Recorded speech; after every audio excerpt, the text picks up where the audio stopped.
Hindi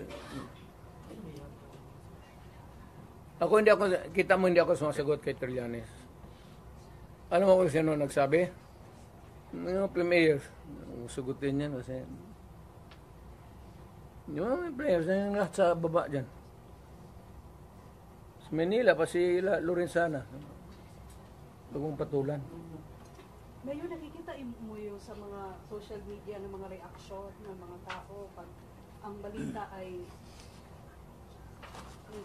sa government, yung mga reaction nila is bahakhap, yung mga emojis na bahakhap. Bakit? Saka solely Duterte pa rin. Marami Duterte pa rin. Ibalik ang Duterte. How do you feel about it? Wala na yan. I said, I'm out. I'm finished. I am finished. I'm retired. Nag-usap pa kayo ulit, no? Ng body Trump mo?